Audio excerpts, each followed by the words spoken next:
hasta cuando no me doy cuenta, mi personalidad, perdón, principal es el Miru. El nombre deriva de Merolico, como se llamaba a quienes en los parques y apelando al humor vendían remedios de dudoso efecto. Las primeras funciones las di apenas niño. En el santo lugar llevé a grados profesionales el oficio y asumí según, en fin, eh, mi, mi vena cómica es a veces insoportable, este, de tanto, de tanto y tan seguido. Y ahora se trata de, de usarla para tirarle un pedo a Occidente, o sea, a esa noción que crearon la cristiandad latina o la Europa occidental y que, y que se nos impuso como, como el sumo.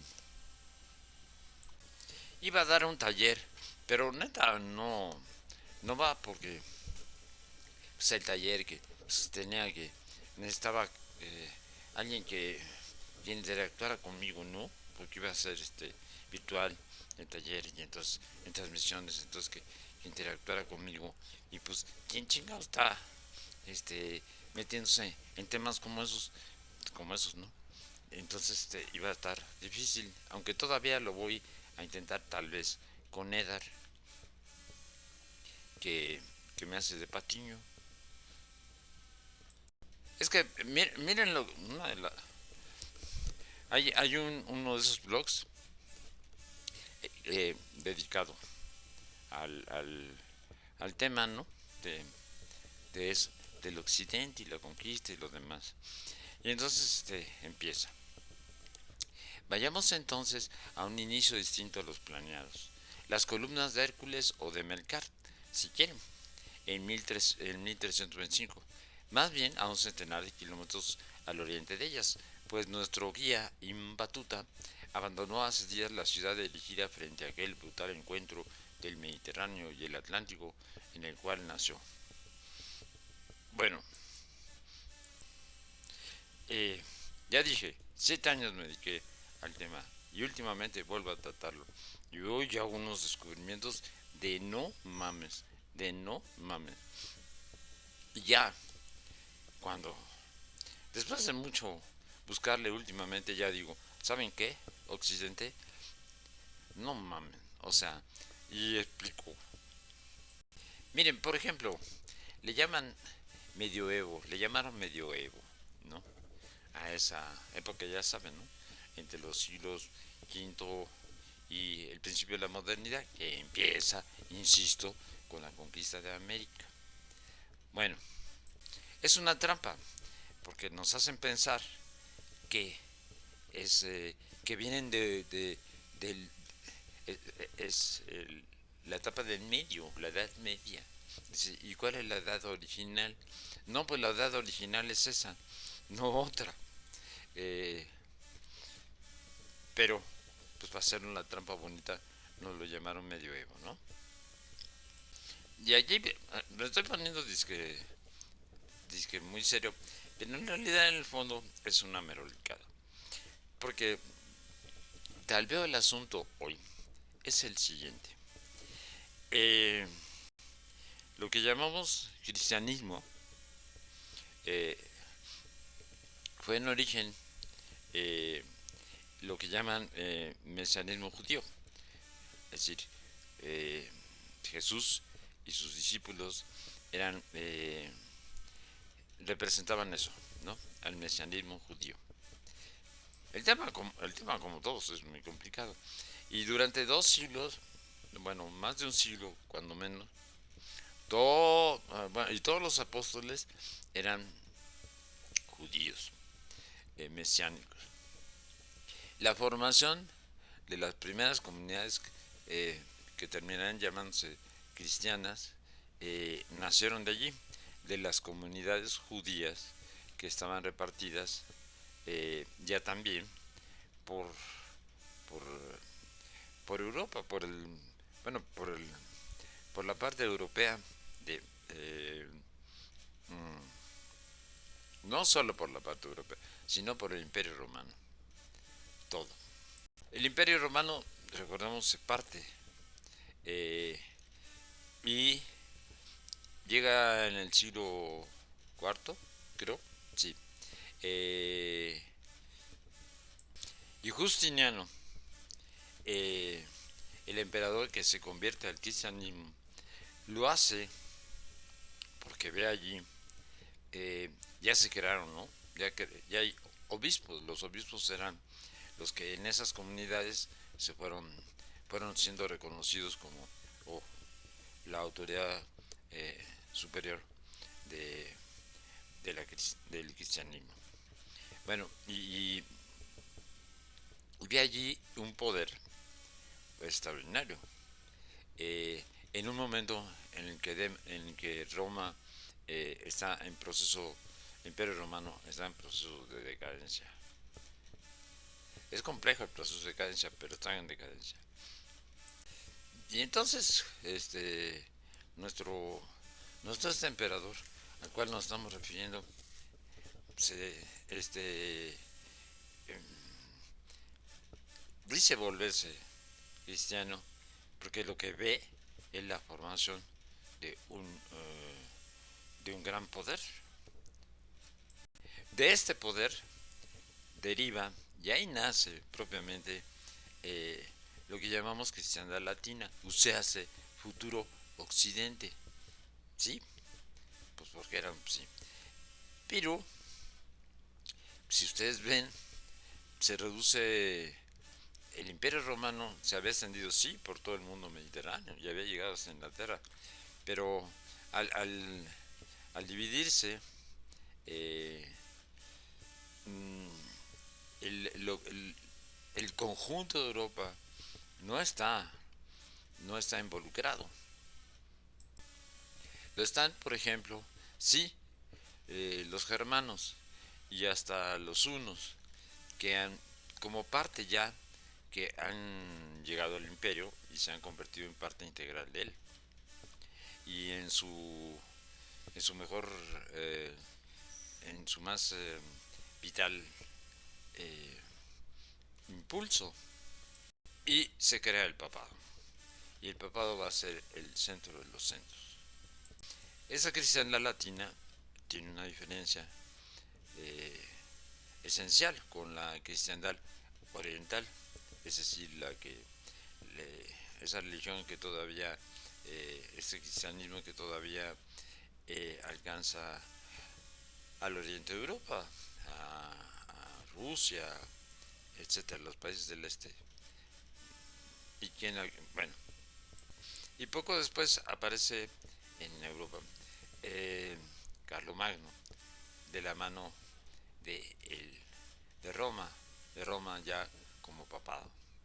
Y expande el cristianismo, eh, ese cristianismo latino, ya cristianismo latino, lo expande por eh, más o menos rápidamente por buena parte del continente y luego termina llegando a sus extremos.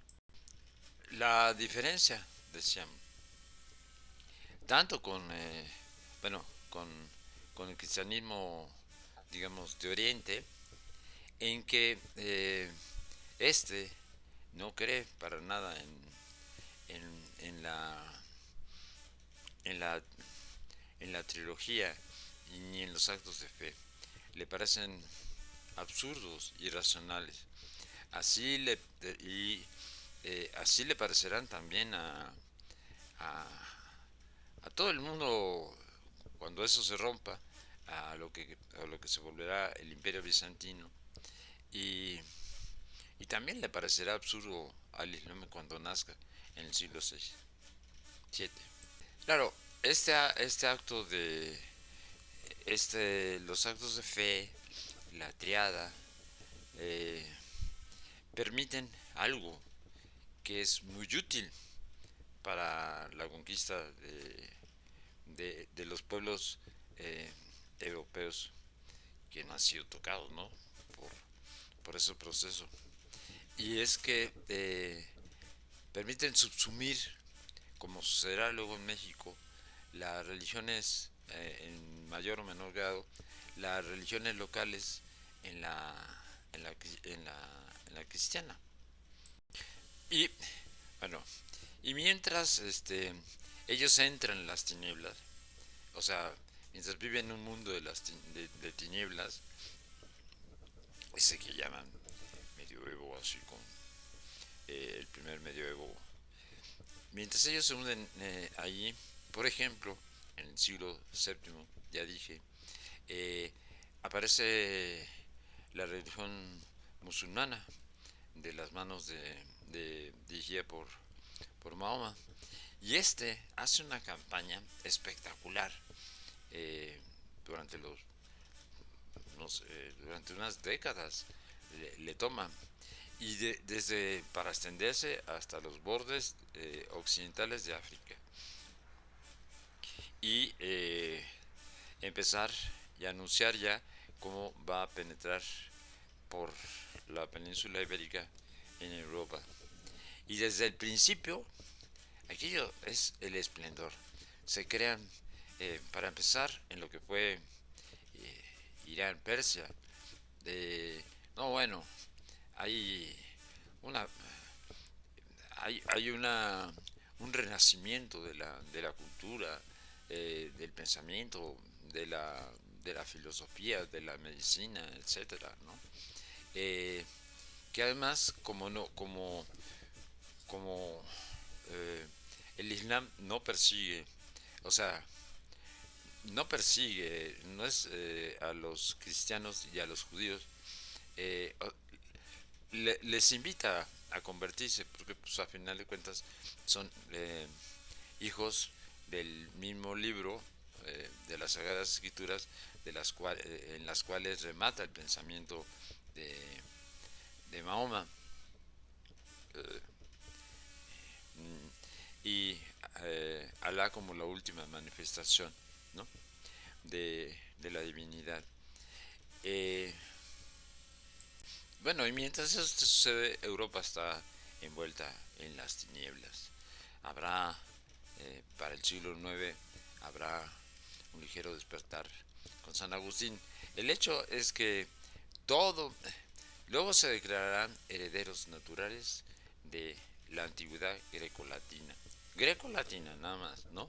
O sea, no, no están contando allí eh, que ese mundo, el mundo eh, al que alcanzaba el imperio romano y con el que estaba en contacto la Grecia clásica, eh, es incomprensible sin el riquísimo mundo que eh, iraní, digamos, persa, hindú, digamos, o sea, estoy aquí, o sea, yo soy el mero, ¿no?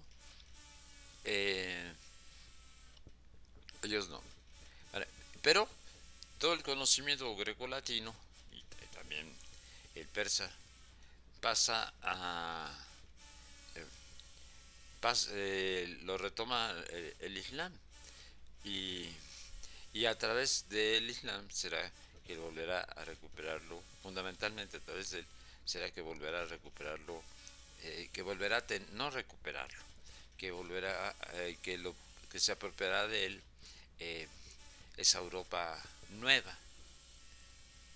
Y a partir del siglo XII empieza un, una empiezan grandes transformaciones en esa Europa eh, occidental, grandes transformaciones de muchos tipos, de tecnológicos, de conocimiento también, que serán las que irán conduciendo en la llamada segunda edad medieval. Eh, Siempre hay que topar, ¿no? Con las trampas medievales, siempre repetir. En la segunda etapa, hasta llegar a una modernidad que ellos creen que han creado, que crean. Y no, bueno, tienen, han desarrollado los fundamentos de algo distinto. Y ese algo distinto está sobre todo sustentado en el desarrollo de la ciudad, en la preeminencia de las ciudades, desarrollo y preeminencia de las ciudades europeas durante esos siglos a partir del 12. Y, y si se fijan, ya podrían, son los burgos, ¿no? Son los originales burgos, de ahí vendrá la palabra burguesía.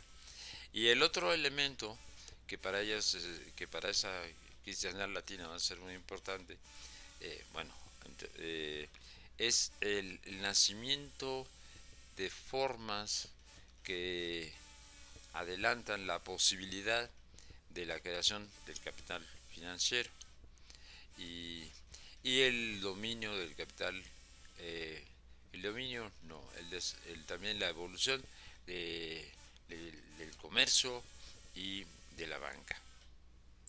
Y estos elementos, juntos siempre con la preeminencia del papado, que es como el eje que permite, ella es el papado el responsable de la creación de, del cristianismo latino, cristianismo europeo, es la base, ¿no? Y bueno, recordemos, para cuando va a suceder eso, eh, en el siglo XV, poco antes, o sea, no va a suceder a menos que aparezca la América, pero para cuando va a suceder, recordemos, ¿no? El, uh, el papado está envilecido en términos morales, ¿no? Eh, pues ahí están los Medicis, ¿no? Eh, para probarlo. Y hay una conciencia también entre los propios cristianos de que aquello ya no hay moral, ya no hay... Eh, bueno, y luego voy a sustentar, para eso quería hacer el, el taller, para ver cómo sin América y la casi paralela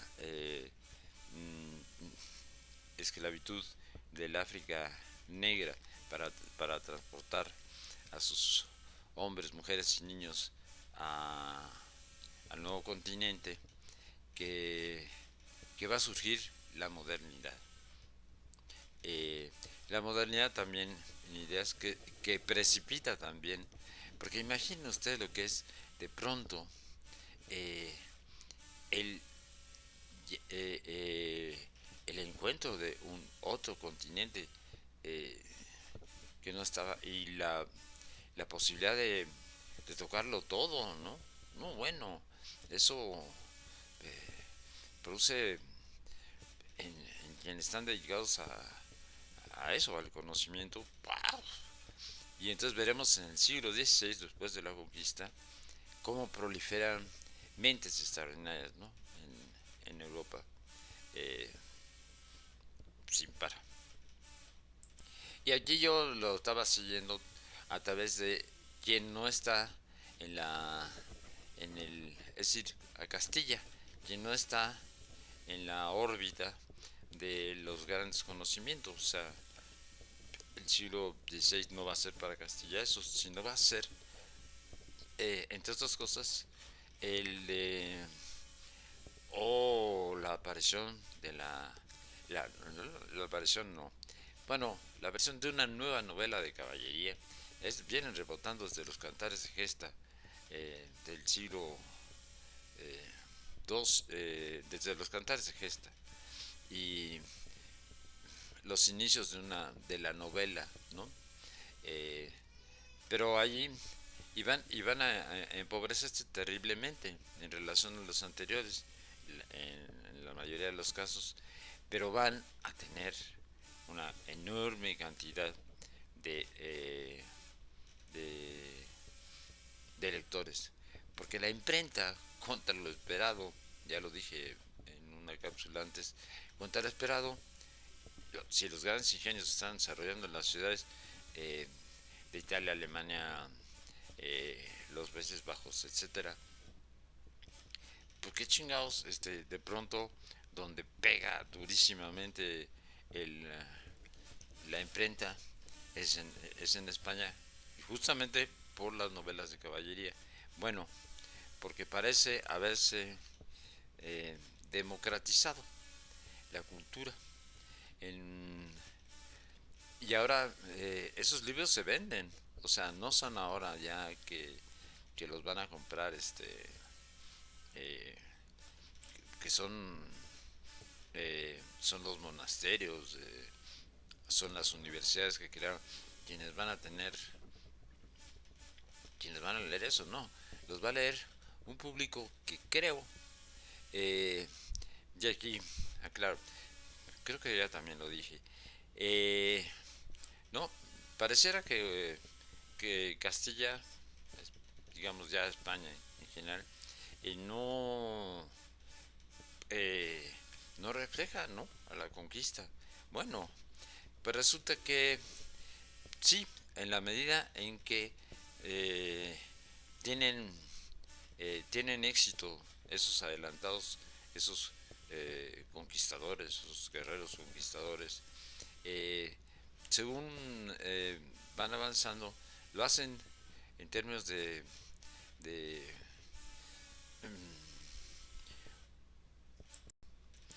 digamos, no sé cómo llamar, sí sé cómo llamarlo, pero ahora se me ocurre decir, eh, feudales, es decir, no es la palabra exacta, pero quiere decir que si Cortés fue, Cortés se rodeó de sus paisanos de la ciudad de Medellín y de los alrededores, igual que lo había hecho Diego de Velázquez con los suyos y otros lo hicieron con los suyos. Entonces iba llegando, eh, ellos se quedaban en América, ¿no? Y allí era donde hacían sus señoríos, hasta pretendiendo ser rey, ¿no? Aparentemente Cortés, bueno, creo que tenía aspiraciones a cosas, Pedro de Alvarado, por ejemplo, pero van quedando, van llegando a las ciudades y las regiones de las que son natales, pues eh, recursos, ya también a Sevilla y tal, ¿no? Y así también de pasada a ciudades de la corona que se ha asociado con la de Castilla, que es la de Aragón, eh, luego ya con Carlos V convertido, ya puede empezar a hablarse propiamente de España. Aunque ese es otro proceso, es que esto está muy raro. Pero bueno, yo soy el mero, ya me estoy poniendo muy serio y no va. Eh, Voy a leer algo más de lo del mero, ¿no? Eh, las primeras funciones las di apenas niño. En el santo lugar llevé a grados profesionales el oficio y asumí según se debe el personaje de manera de llevar a la corte de medianoche por el paseo a lo largo de siglos tras las razones de que todos los sólidos se desvanezcan en el aire. Esa cosa de que estaba viendo demasiado humano, el otro cuaderno, el otro blog el que hablé. Ese lenguaje semicifrado corresponde. El negocio comenzó sin saberlo cuando llevaba media hora hablando con un amigo, experto en editoriales, y él a cuanto proponía, no sale. Debemos prendernos fuego, preguntaron los papeles en las cajoneras, y esos papeles eran en mucho los que habían sido producto de los 7 años que le dediqué a estudiar el tema. Nada de eso, los hallé de inmediato y por instinto, y en una balandronada, haciéndola al anciano Cherokee dinos ánimo, llegó el mensaje. Vuelve al fin la aventura. Con un fajo de cuartillas en la mochila hizo el camino al metro. Unas cavernas de la ciudad en dirección a las otras entrañables, todas bajé en una desconocida estación al azar. Las escaleras conducían tal, ¿no? Realmente hay unas cosas. Eh, bueno, me senté en la rala hierba del camellón, entre los pilares temblando por el peso arriba, un lánguido árbol herencia de quién sabe cuándo, sirviendo de espaldar, y saqué a relucir a mis escritas comadres. Entre el rezumo de los mirtos que el rocío se empeña en conservar, de lino y grana las ropas y la carne a las cuales se trasuda, Un atormentado joven poeta, para que no escape, muerde con desesperación la noche de invierno y las astas de la luna. Por ello más, entre comillas, cuernos de búfalo, sosteniendo, entre comillas, el cielo huerto, donde los astros florecen con sus torsos de ágata y oro. ¡Puf! Dije, suspendiendo la lectura. El poeta de 1000 años atrás y su mundo, ¿para qué sirven aquí? Donde ni su abuela oyó hablar de ellos. ¿O no, señora que en el paradero hace sabios malabares con las bolsas a granel bajando del microbús? La mujer volteó y se detuvo en espera de que algo de utilidad saliera del discurso que de imaginación a imaginación le recetaba. Fue ahí que vinieron los años viejos y, alabado, alabado, exclamé de rodillas y la mirada al cielo, no del Señor, sino de otros divinos portentos que moran en lo alto y en muchos lados más. Revelación ya la libré. Para prueba bastaba el botón señora de las bolsas y los que con un giro en la cabeza en redondo descubrí pendientes de mi persona. Un cacho de pan le solté como entretenimiento del poeta, claro. Cuánto habré de esperar y cuánto tiempo de quemar mi saña como brasas el poeta. A quién hablar, a quién dar testimonio. Mientras el recién adquirido auditorio tragaba de una impresable manera el mendrugo, en silencio hice el rito en versión resumida para puros. Niño de piedra, padre mío, deforme hija de Abual, hermana, y Gualupita, madre y compañera, de sus prodigiosos tonos pasen un tantito, y a mano me pongo con ustedes, ¿sí? No, luego vino la respuesta. Sobre los cerros a un paso con la magia de sus mocasines voló el niño, el hada de monstruoso tamaño, los ojos sangre, chorreando lodo su manto, se alzó de entre la tierra, y del primero al último tronco nacieron tallas de la morenita. A metro y medio del suelo mi cuerpo puso a flotar, y del paradero del Metro Constitución de 1917 me volví dueño. Chamacos, cuasi vestales en tránsito, choferes, el rey y el tepo del barrio hicieron corro, y un cojo de la tercera edad y una teibolera en disfraz de ama de casa, con un guiño se ofrecieron de patiños. La providencia prestó un sombrero cuya presencia en el piso gritaba: no se hagan rosca con las monedas, que de algo ha de vivir este chango. Y al ruedo ya, así, sin más, me tiré. Bueno, eh, pues, bueno, es que voy a empezar a darle el giro a esto muy merolicamente. Sí, porque ya el drama ya, eh, ya, ya no.